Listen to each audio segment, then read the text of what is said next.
Hello, welcome back to Bensushi Live Noding. In this episode, we're gonna try to apply our growing effects into Metaballs using Sverchok nodes. So I remember I think I did this similar thing using animation nodes at some point. I did try using Sverchok, but back then it was a bit complicated. But now I'll do it in a more simple way. So let's just go to the top view. I'll just gonna draw like a spiral, and we're gonna draw like a metaballs all along this spiral. So just use a control spacebar, get our grease pencil data, and so we have our points here, and we can increase the resolutions for more points. We can randomize. This is just for the placement of the metaballs, because what's gonna do the growing is really the scale of metaball.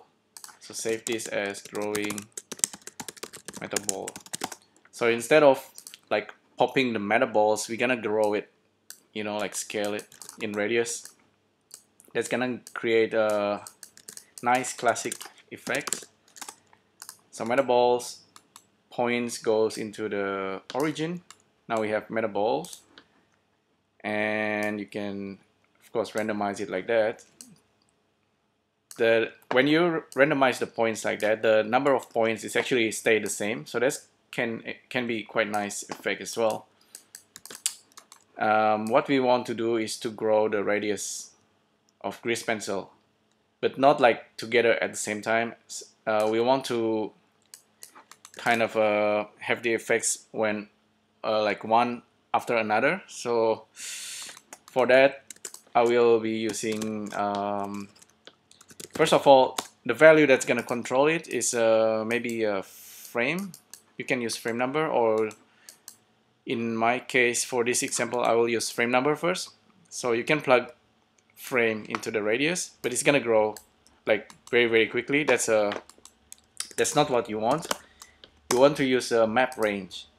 So with map range, you can actually map the, for example, over 25 frame, you want it to grow from 0 to 1. So that's kind of manageable. So that's gonna be pretty fast. And then when it reach 1, it's gonna stop because there's a clamping. So that's actually what you want. But a single source of time is not gonna be interesting because it's just like a single value that controlling all the radius. So for that, we're gonna need some kind of offset. And since the way Sverchok works is that the data can branch very easily if you use like a range of input. For example, I use integer, or actually I'm gonna be using float. Let's try. And the count is depending on the number of vertices, but for now I'll just gonna plug that in like that. The count I don't know yet, but let me give it like a value between -100 and 10. I give like a count of 100. So what's going on is now there's a vectorization happening here. So because we plug in like a multiple value here into the time, now the time is actually branching. If you check using the stethoscope, instead of a single value, you have like multiple value now. And that's actually a good thing for what we are doing. It's gonna create some kind of growing effects. You see, it's kind of happening right there. If you want it to happen to all the vertices, we need to make sure we have the same count of the data here. So we apparently have 251 points. I can reduce that for now, just make it smaller, and then plug this into the count.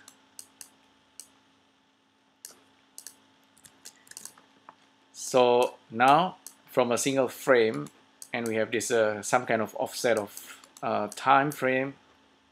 We have, how many we have? 143. it's gonna create like this growing effects. Can be useful for cloud or things like that. So that's actually already working, and you can actually kind of be happy with this, and then it's pretty much done. But then you might notice that everything is happening very linearly. So if you actually want to randomize this further, you can do that. Definitely just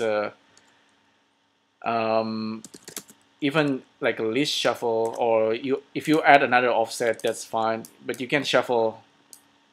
You can actually shuffle the value, and then you get all these metaballs kind of growing at different time. So that because you are shuffling the different time offset, kind of similar to animation nodes and its offset and delay, things like that. If you want to have like an easing in, easing out functions, Sverchok can do that as well. You need to use easing 0 to 1. So the input value needs to be between 0 and 1. In this case, it's kind of already okay, already working. And the output is gonna be like the value that you want.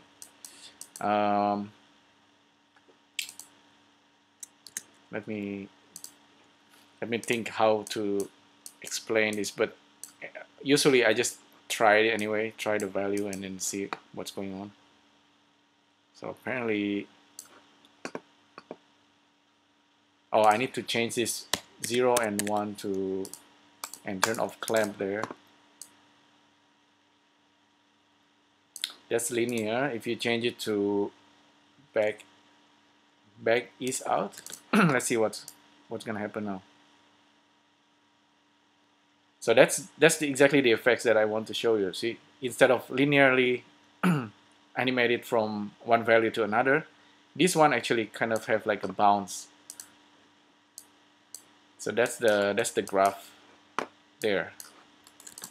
So the value here, which we are changing the time frame value into normalized value between 0 and 1, and using easing with a value coming in between 0 and 1. The output's gonna go into this map range. The value can be actually, you can adjust the value further here. You can turn off clamp there. So that's the effects that you're gonna get. It's pretty interesting actually.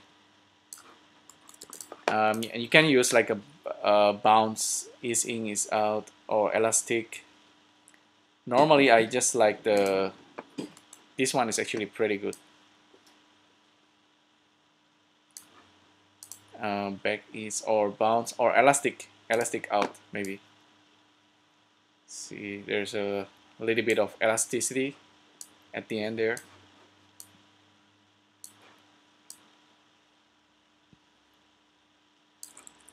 The effect is slightly more natural. Maybe sine. No, actually my favorite is just the back is out, is in, is out.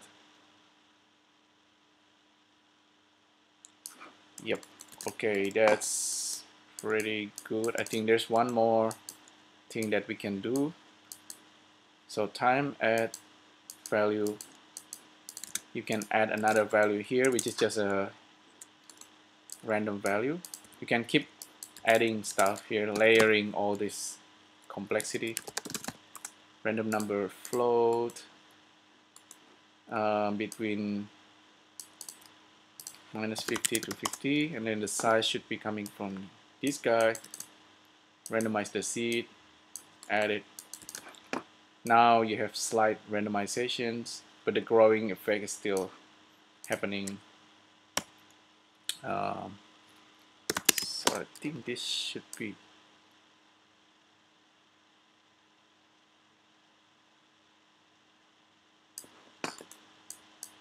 maybe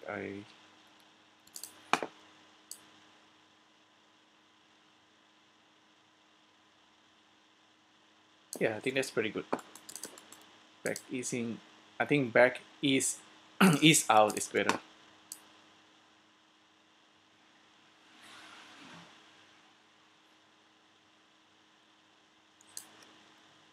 There you go. That's the effects that we want to create. You can always go back and then increase the number of points along grease pencil and then randomize this further. Now you can see everything just happens, still works. And you can even like change the grease pencil strokes into something else. I'm not sure if it's working with a multiple stroke yet. Let me try. I delete the grease pencil totally, and then let me try like a multiple strokes and check it out. See, it's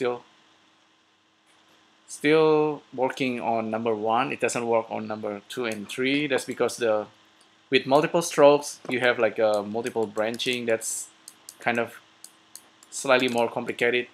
You can actually kind of cheat it and just join all the points, and this should actually work.